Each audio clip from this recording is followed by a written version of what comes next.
Blanche, là-bas, plus de 6000 nids ont été recensés fin septembre. C'est tout simplement du jamais vu. Eh bien, Olivier Delarue a donc décidé de suivre une équipe qui lutte contre cette espèce décidément bien encombrante. Regardez. Donc voilà le nid. D'accord. Voilà tel que je l'ai découvert. Oui, on a un beau nid de frelons asiatiques tout en haut de la cime du cerisier. Un nid de 50-60 cm de diamètre quand même. L'enveloppe du nid est fabriquée avec des écorces qui sont malaxées avec de l'eau. Et aujourd'hui en Normandie, malheureusement, on n'a pas trop de zones où ils ne vont pas s'implanter puisqu'on a de l'eau un peu partout. Donc, toutes les communes qui sont en vert ou en bleu sur la carte sont des communes avec une présence de nid de frelons asiatiques qui a été localisée. Donc je vais valider la demande de destruction et l'entreprise va recevoir un message comme quoi il va y avoir un nid à détruire. Il sera important de rester chez vous pendant l'intervention, qu'il n'y ait pas de risque d'attaque, puisqu'on a eu 315 personnes piquées cette année et qu'il peut y avoir des cas graves de choc anaphylactique. Ça veut dire que les personnes font un arrêt cardiaque et peuvent tomber dans le coma si elles sont allergiques.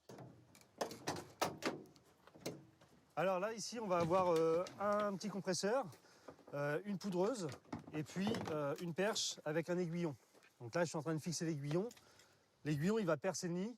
Et en fait, vous voyez, l'insecticide va pouvoir partir des deux côtés. Il faut bien s'habiller, on ne sait jamais. Il faut vraiment éviter d'être piqué, puisque ça m'est arrivé où j'avais fini une intervention, je sortais d'un champ, donc j'étais à une centaine de mètres au moins du nid, et un frelon est venu me piquer à la barrière du champ. Et vous avez réagi comment ?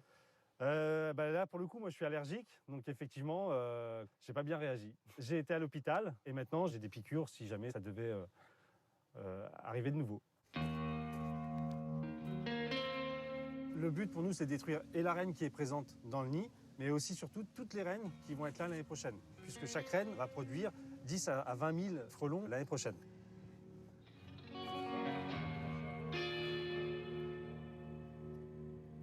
Si les frelons réagissent, il ne se passe rien de plus, puisqu'en fait, ils vont finir par retourner au nid quoi qu'il arrive, puisque leurs larves sont à l'intérieur, elles doivent les nourrir.